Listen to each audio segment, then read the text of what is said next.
We have studied Coulomb's law that gives force between two charges.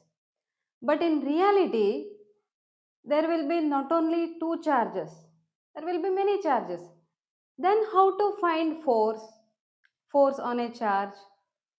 Can we simply add? When there are many charges, force can be given by principle of superposition. This principle of superposition says when there are many charges, force on a charge is vector sum of forces due to all other individual charges. Here, each charge acts independently and force due to one charge will not affect the force due to another charge. Force due to one charge will not affect the force due to another charge. I will explain this in detail. Force between multiple charges. Let us consider charges Q1, Q2, Q3. Say charge Q1, Q2 and Q3.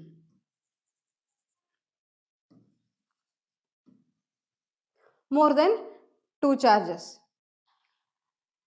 Let O be the reference point. Now, R1 be the position vector for charge Q1. Position vector gives position of charge Q1 relative to reference point O. And R2 be the position vector for charge Q2. And R3 be the position vector for charge Q3. And this is the displacement between charge Q1 and Q2. Let R12 be the displacement vector. The direction of displacement is given by R1 unit vector R12 cap. Here, this is the displacement between charge Q1 and Q3.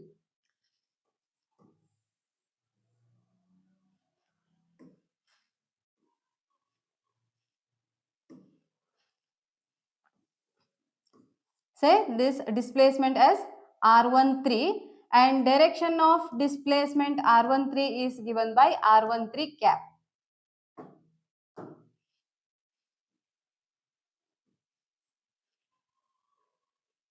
Unit vector R13 cap gives the direction of displacement R13. Here we are considering all the three charges as positive charges.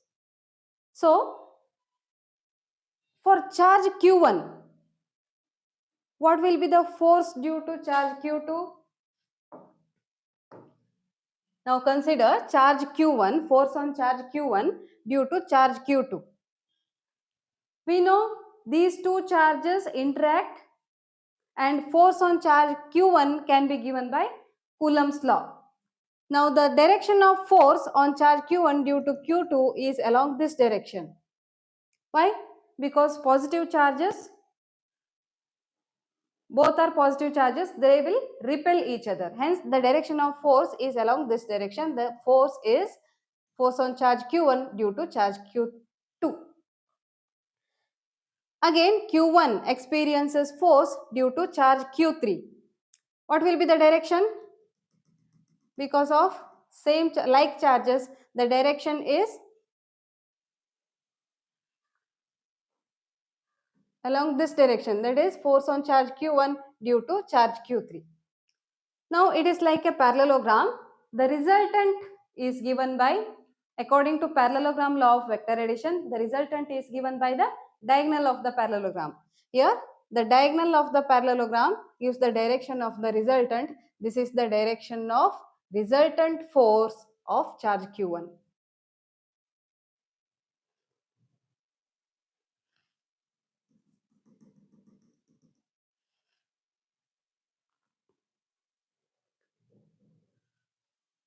Now we can write resultant force as force on charge Q1 Resultant force is given by, according to superposition principle of superposition, the resultant force is vector sum of forces due to all other individual charges.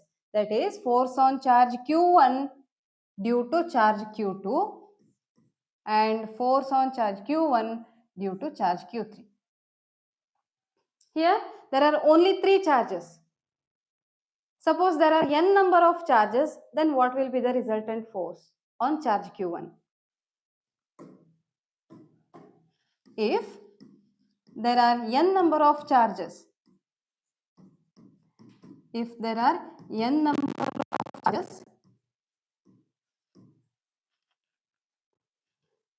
what will be the resultant force on charge Q1?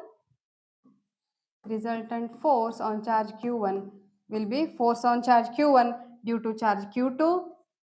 It is vector sum of forces. Force on charge Q1 due to charge Q3, so on up to force on charge Q1 due to charge Qn. Here, each charge acts independently. Force on charge Q1 due to Q3 will not be affected by charge Q2. They act independently. Now, force between two charges can be given by Coulomb's law, that is F equal to 1 by 4 pi epsilon naught Q1 Q2 by R square. In vector form, you should multiply unit vector.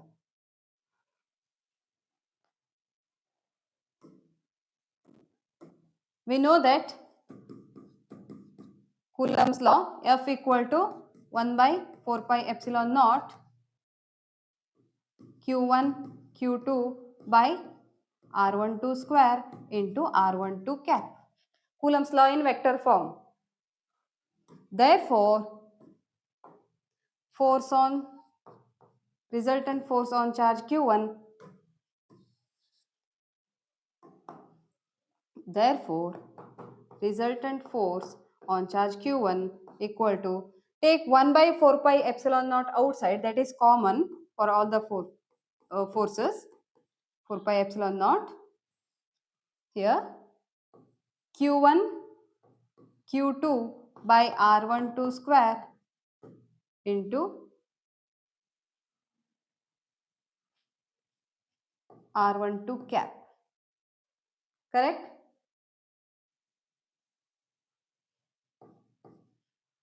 Plus, here we are finding force on charge Q1. So, Q1 Q3 by R13 square into R13 cap. Unit vector gives direction. Plus, so on up to Q1 and interacting with Qn by R1n square into R1n cap. This is summation of forces due to all other individual charges.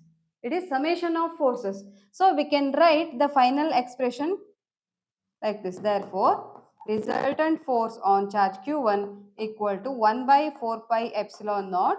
Here observe Q1 is common. You can take it outside. Q1 by 4 pi epsilon naught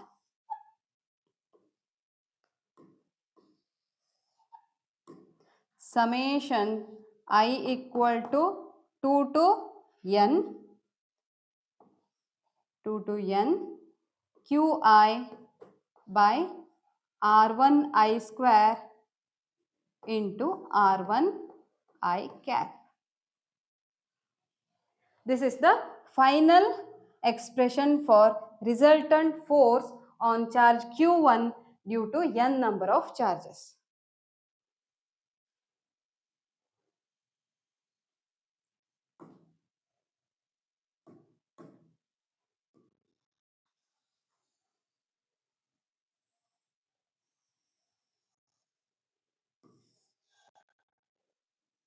Yes, this is the resultant force. The resultant force is given by diagonal of the parallelogram here. Okay.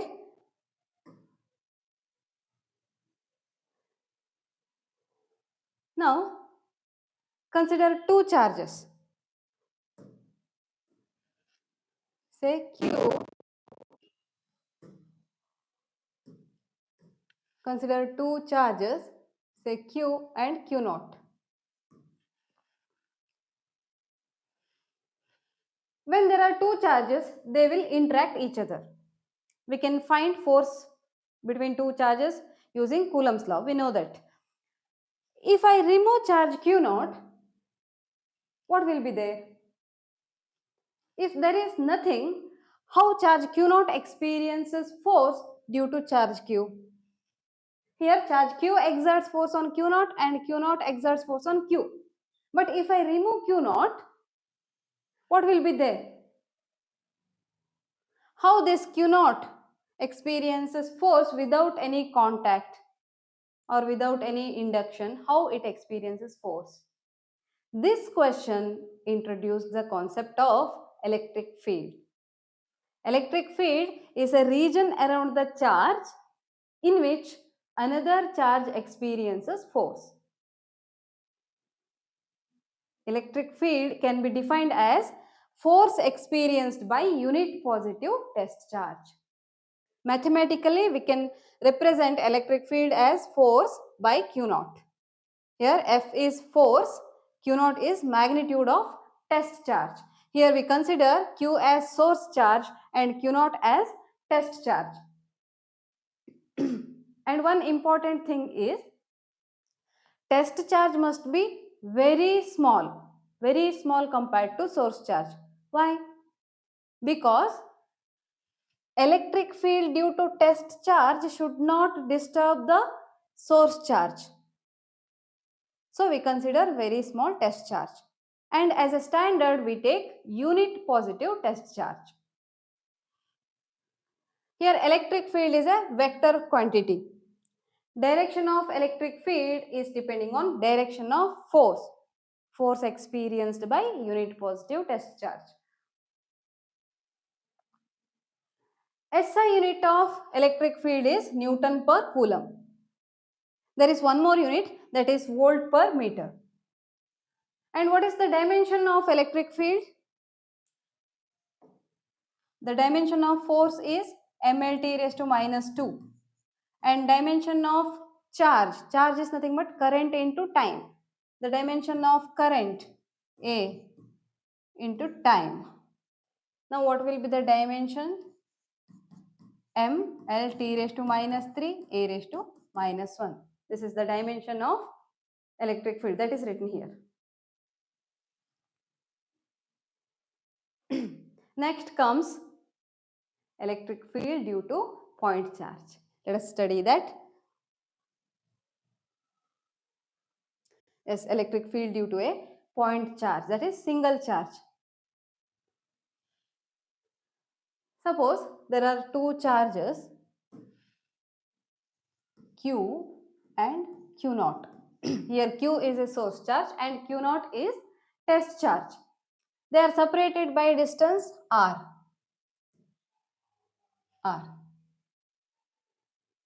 And Q naught is at point P. Now, we know that electric field is nothing but force experienced by unit positive test charge. What is the force between two charges according to Coulomb's law? F equal to 1 by 4 pi epsilon naught Q1 Q2 by R square. Substitute that here. Electric field will be equal to 1 by 4 pi epsilon naught. Here Q1 is Q and Q2 is Q naught by R square into that divided by Q naught. Here Q naught cancels. Remaining is 1 by 4 pi epsilon naught Q by R square. I will write.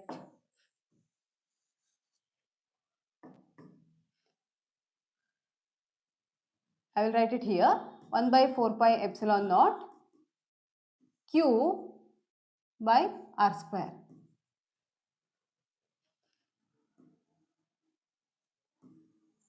Yes, this is written here. Electric field due to a point charge equal to 1 by 4 pi epsilon naught q by r square. Here q is magnitude of source charge.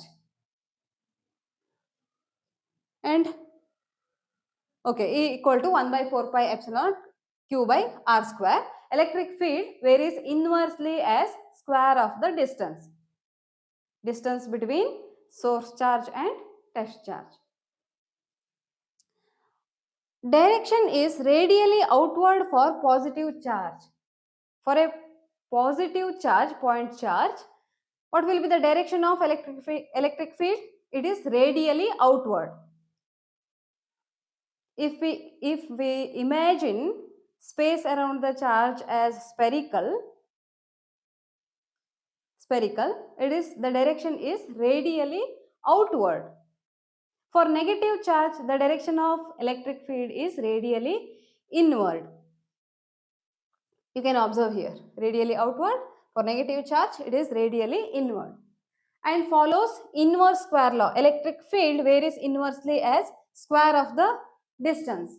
And electric field direction is the direction of force on a positive test charge. I said for positive charge, electric field is radially outward. How do we say that? The direction of determined by force experienced by unit positive test charge. When we keep unit positive test charge, in which direction it experiences force? That is the direction of electric field. For positive source charge, the direction is radially outward. For negative source charge, the direction of electric field is radially inward. Radially inward. And field is a vector quantity. Electric field is a vector quantity. The direction of electric field is depending on direction of force. How to represent it in vector quantity? Here 1 by 4 pi epsilon naught is constant. Q is a scalar quantity and r square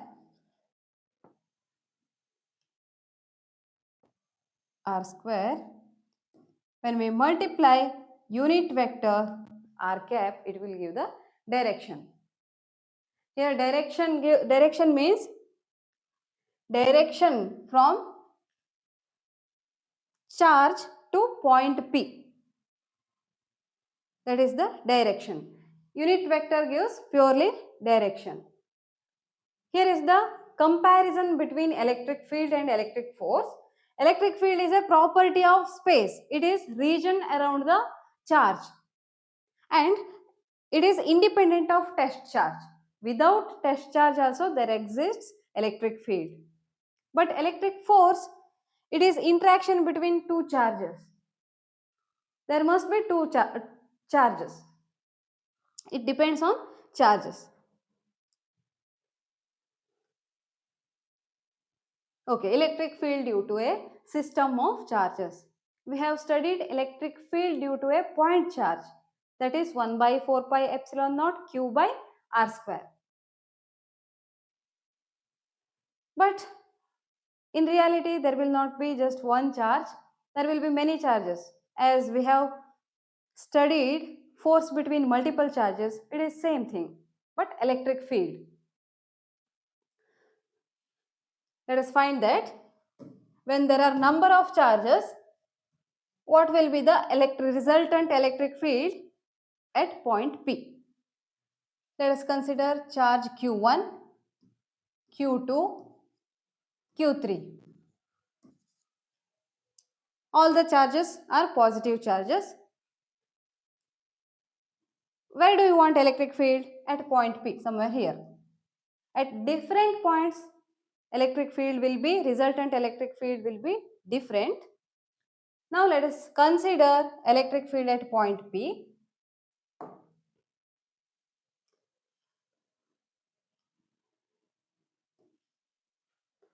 Now at point P, due to charge Q1, what will be the direction of electric field? It is outward, because for positive charge, the direction of electric field is radially outward.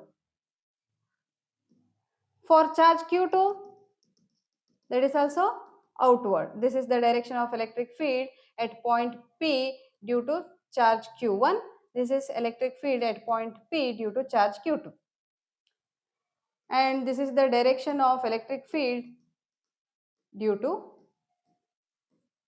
charge Q3.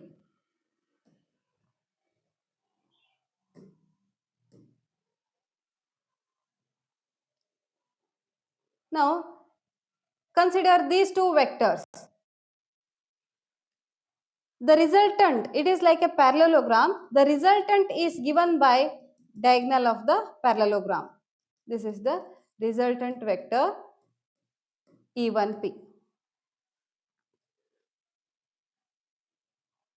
Now consider these two vectors E3P and E1P, sorry E12, this is E12.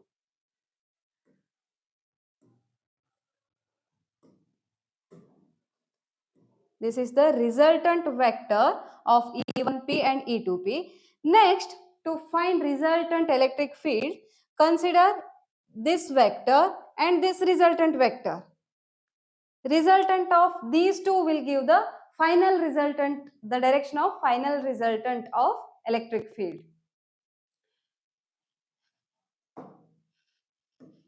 Consider these two vectors. Again, this is like a parallelogram. And diagonal of the parallelogram gives the final resultant E1, 2, 3. I will name it as E1, 2, 3. This is the final resultant. Again, the resultant here also, resultant is given by principle of superposition. Here, that is summation of vectors, electric field at point P is given by, it is vector sum of electric fields. Electric field at point P due to charge Q1 and electric field at point P due to charge Q2. If there are n number of charges, it is electric field at point P due to Qn.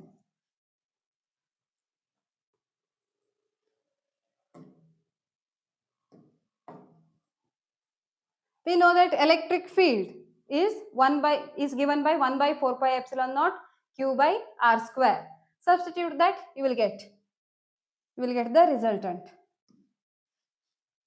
We know that E equal to 1 by 4 pi epsilon naught Q by R square. In vector form, you have to multiply unit vector.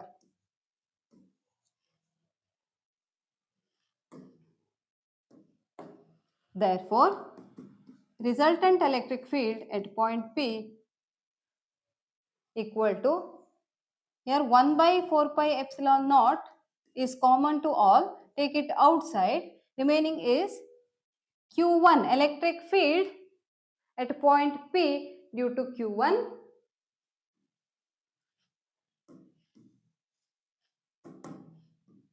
Q1 by R square into R1P square into R1P cap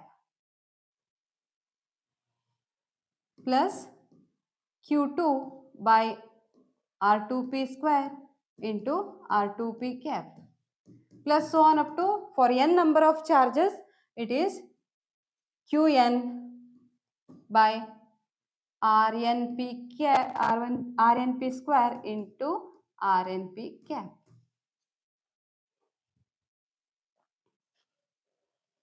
Therefore, it is summation of electric fields at point P.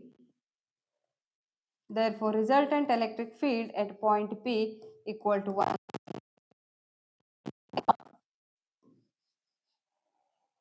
It is summation I equal to 1 to n, 1, 2, 3, so on up to n, I equal to 1 to n, Qi by RIP square into unit vector RIP cap.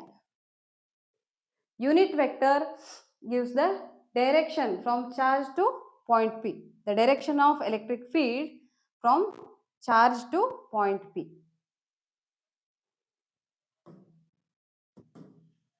This is the final expression.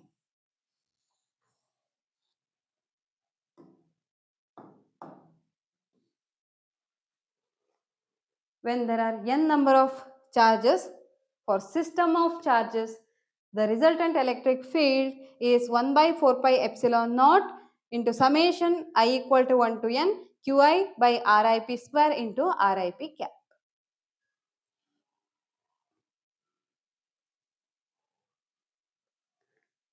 And in the diagram, the resultant is given by diagonal of the parallelogram.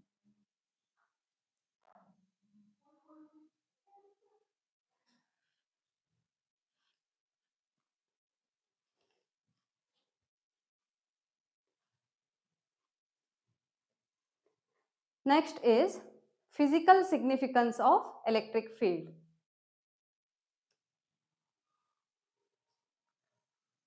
If some scientists may argue, no, you are simply telling there is electric field, that is your imagination, there is no electric field and all.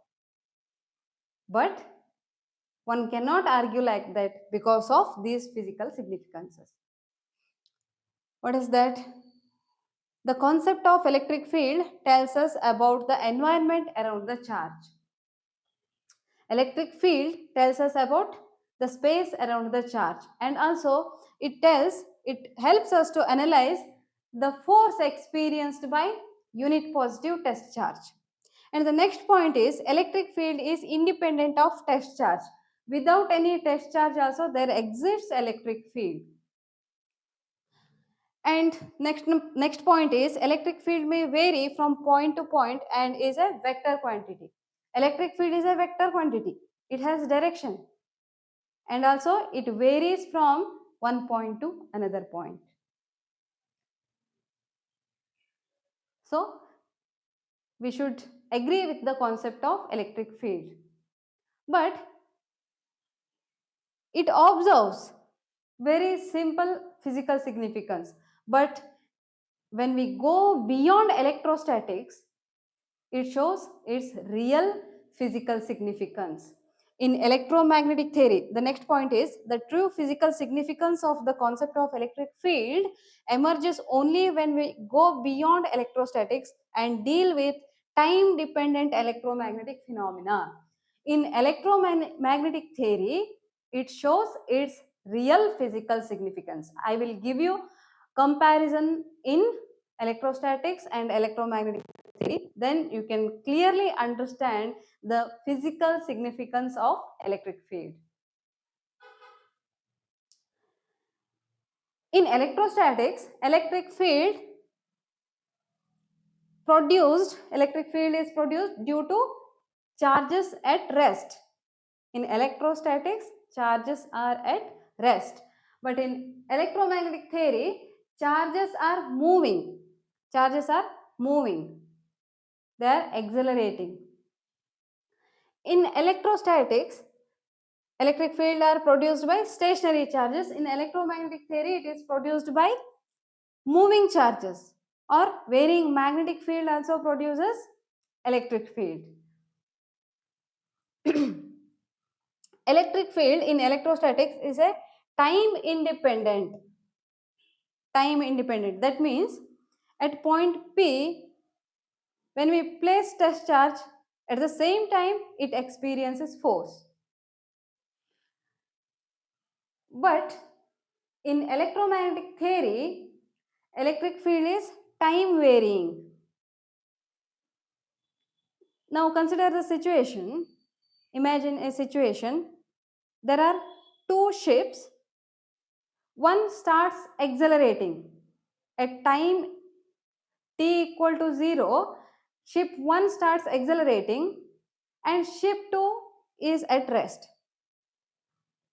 The waves due to ship 1 takes some time to reach ship 2. There is some time delay. In the same way, in electromagnetic theory, electric field is time varying. It takes some time to reach point P.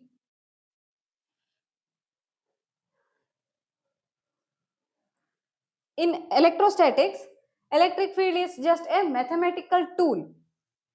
It is just E equal to F by Q naught, force experienced by unit positive test charge. But in electromagnetic theory, it is physical entity. It shows its real existence because it carries energy. An electric field carries energy, momentum. It transfers information. So it is physical entity in electromagnetic theory. In electrostatics, it is instantaneous. Instantaneous means at the same time, when you keep test charge, at the same time it experiences force. In electromagnetic theory, interaction occurs with finite speed. As I told the example of ship, when ship 1 starts accelerating, it produces waves and it takes some time to reach the waves, take some time to reach ship 2. When ship 2 receives the waves, at the same time ship 1 is already accelerated. So there is time delay. So interaction occurs with finite speed c, because electromagnetic wave propagates with the speed of light. So there is a short time delay. In electrostatics, there is no propagation involved, but in electromagnetic theory, electric field carries information, it carries energy. So there is a propagation. In electromagnetic theory, electric field shows its real existence. This is the example given in NCERT textbook. 2-point charges Q1 and Q2 of magnitudes 10 raised to minus 8 coulomb and minus 10 raised to minus 8 coulomb respectively are placed at point 1 meter apart. Calculate the electric fields at point A, point B and point C as shown in the figure. Here, this is the given figure. We should find electric field at point A, point B and point C due to charge Q1 and Q2. Here it is given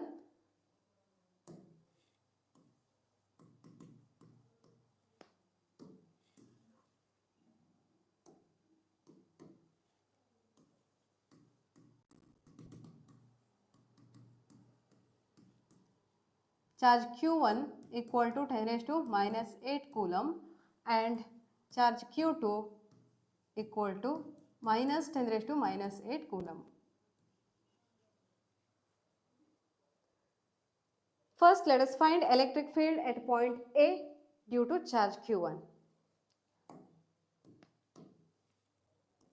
First, electric field at point A.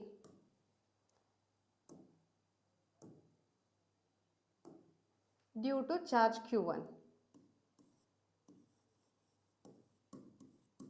Due to charge Q1, that is E1A. Electric field at point A due to charge Q1 is given by KQ by R square. You know the value of K, that is equal to 1 by 4 pi epsilon naught. The value is 9 into 10 raised to 9 Newton meter square per coulomb square. Into charge Q1, magnitude of charge Q1 is 10 raised to minus 8 coulomb divided by R, the distance between charge Q1 and point A, that is 0.05 meter, which is equal to, or we can write it as 5 into 10 raised to minus 2 meter, that is R square of this, equal to, you will get 90 by 5 square, that is 25 into 10 raised to minus 4 Newton per coulomb, which is equal to 5 5s are 5, 16,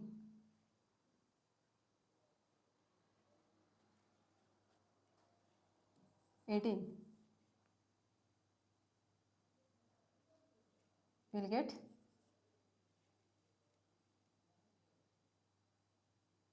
3.6 into 10 raised to 4 Newton per Coulomb. If you do the calculation, you will get it.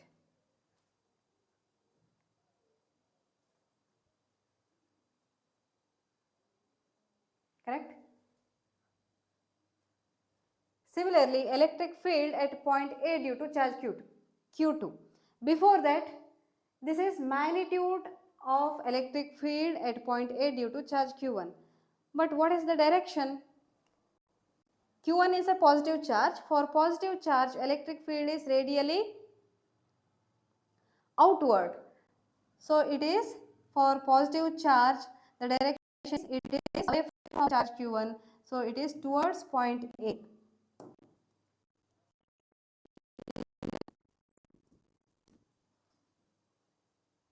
So direction of electric field is towards right.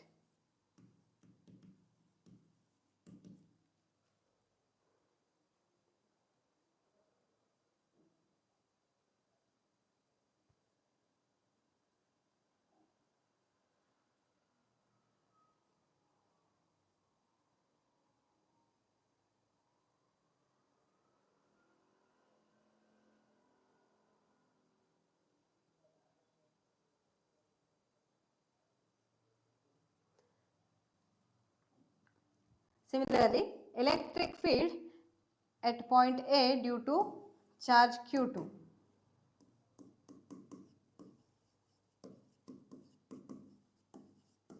That is E2A is equal to K cube by R square, where K is 9 into 10 raised to 9 into cube, that is Q2. Magnitude of Q2 is 10 raised to minus 8 Coulomb divided by R, that is distance between charge Q2 and point A, that is also 0.05 meter. We can write it as 5 into 10 raised to minus 2 meter whole square, which is equal to 90 by 25 into 10 raised to minus 4, which is same as E1A, that is 3.6 into 10 raised to 4 Newton per Coulomb. What is the direction of electric field at point A due to charge Q2? For negative charge, direction of electric field is radially inward. So it is towards negative charge. Hence the direction is towards charge Q2. That is E2A. The direction is towards right.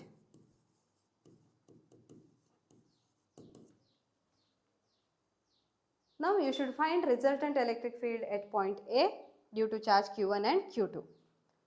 How to find resultant electric field? Using principle of superposition.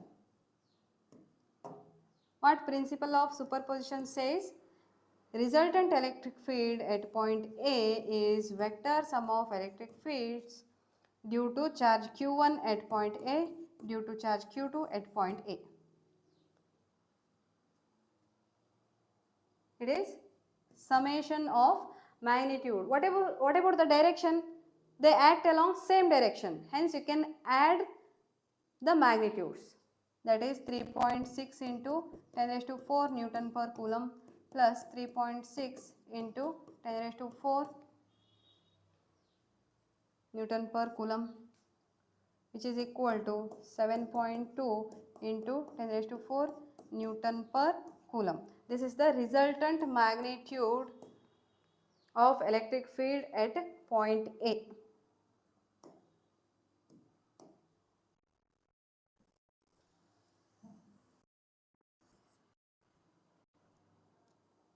What is the direction? Both acts along same direction, that is towards right. Therefore, resultant electric field direction is also towards right.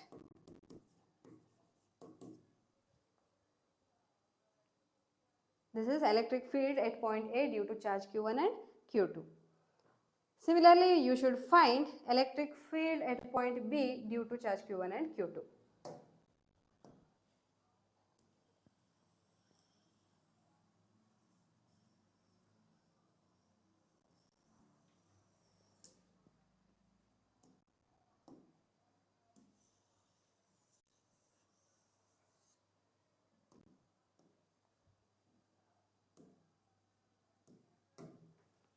That is electric field at point B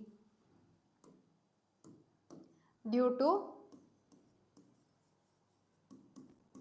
charge Q1, that is E1B is equal to KQ by R square, where K equal to 9 into 10 raised to 9 Newton meter square per coulomb square, and the magnitude of charge Q1 is 10 raised to minus 8 coulomb divided by R, that is distance between point B and charge Q1, 0.05 meter.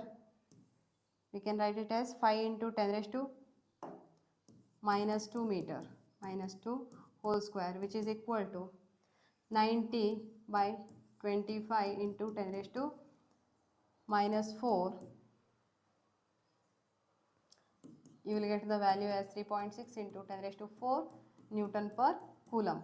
What is the direction of electric field at point B due to charge Q1?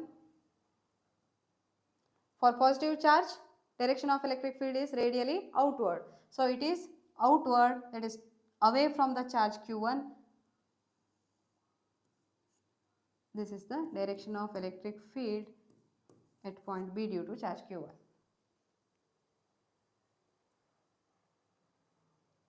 It is towards left.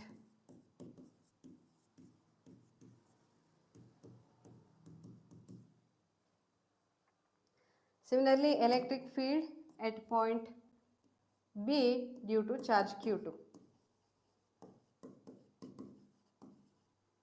that is E2B equal to KQ by R square, where K is equal to 9 into 10 raised to 9 into magnitude of charge Q2 is 10 raised to minus 8 divided by the distance between point B and charge Q2 is 0.15 meter, or we can write it as 15 into 10 raised to minus 2 meter whole square, which is equal to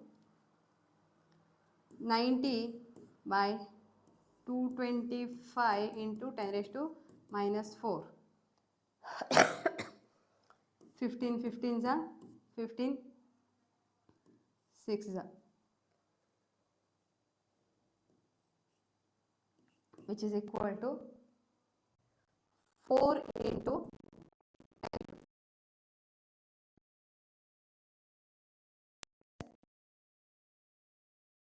10 raised to 4 Newton per coulomb. What is the direction? For negative charge, we are finding electric field at point B due to charge Q2. Here Q2 is negative. For negative charge, direction of electric field is radially inward. So direction is towards negative charge. This is the direction of electric field due to charge Q2 at point B. That is towards right. Observe here, E1B acts towards left and E2B acts towards right. They act in opposite direction. Therefore, resultant electric field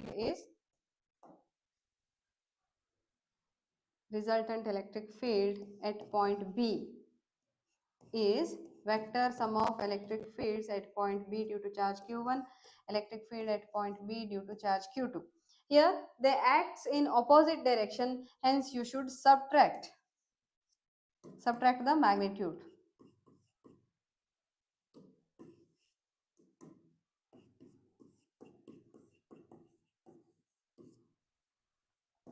Here magnitude of E1B is 3.6 into 10 raised to 4 Newton per coulomb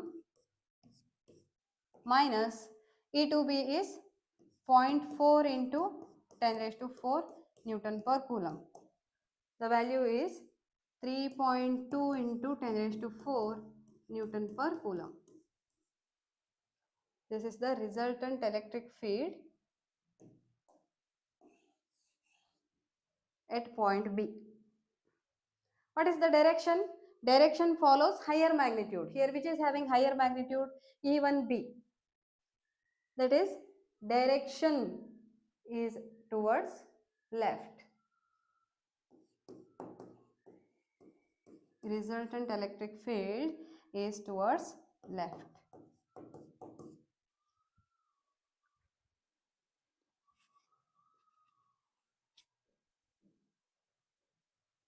This is electric field, resultant electric field at point B due to charge Q1 and Q2. Now we should find electric field at point C.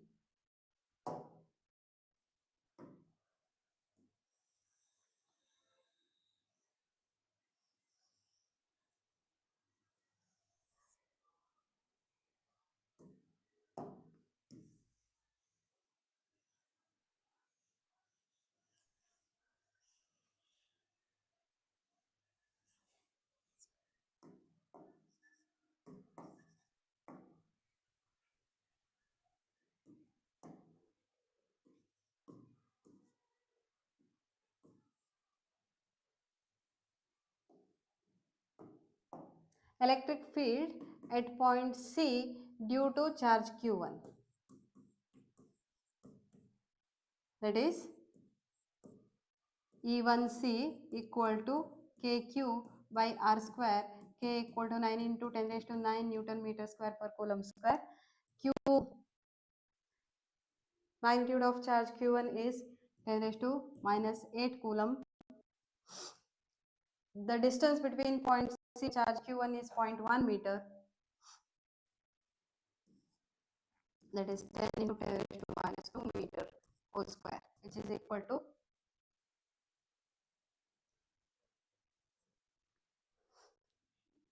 990 by 100 into 10 raised to minus 4, which is equal to 9 into 10 raised to 3 Newton per coulomb.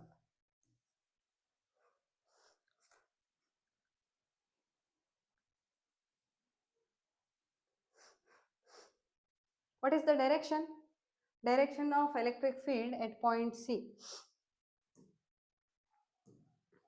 Here for positive charge, it is away from the charge. So it is upward. This is the direction of electric field at point C due to charge Q1.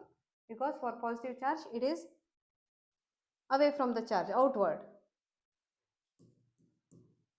The direction is upward.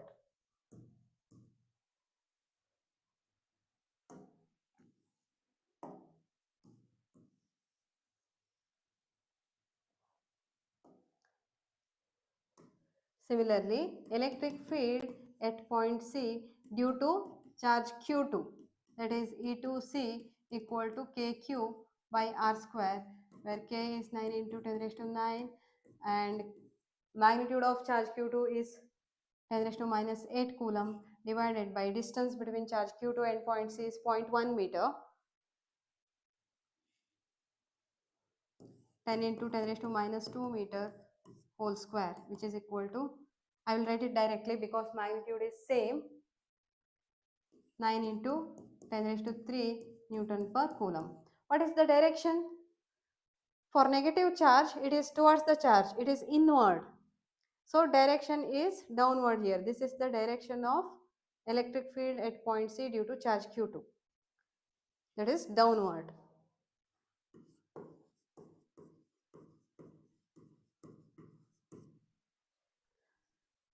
Now find the resultant electric field. Observe, observe here, the point C is outside the axis. It is not along the axis. So the resultant electric field is having angle. By using angle, we can find resultant electric field. So resultant electric field at point C is given by E1C plus E2C. Here resolve this vector into two components. Resolve E1C into its component, horizontal component and vertical component, and resolve E2C into its horizontal component and vertical component. Horizontal component and vertical component. Because of equal magnitudes and opposite direction, vertical component will cancel each other. Horizontal component will add up. And horizontal component is given by cos theta. So we should multiply cos theta here. By multiplying cos theta, we will get resultant electric field.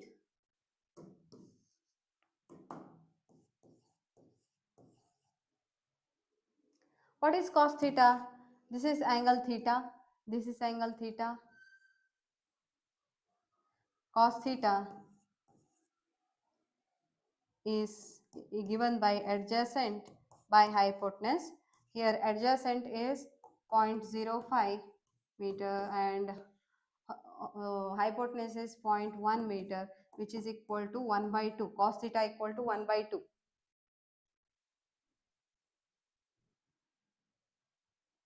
Now multiply cos theta. Substitute the value of cos theta. E1 says 9 into 10 raised to 3 plus 9 into 10 raised to 3 into cos theta is 1 by 2. You will get 9 into 10 raised to 3 Newton per Coulomb. This is the resultant electric field at point C. Magnitude of resultant electric field at point C. What is the direction of resultant electric field? It is along the horizontal component towards right. The direction is along the axis towards right.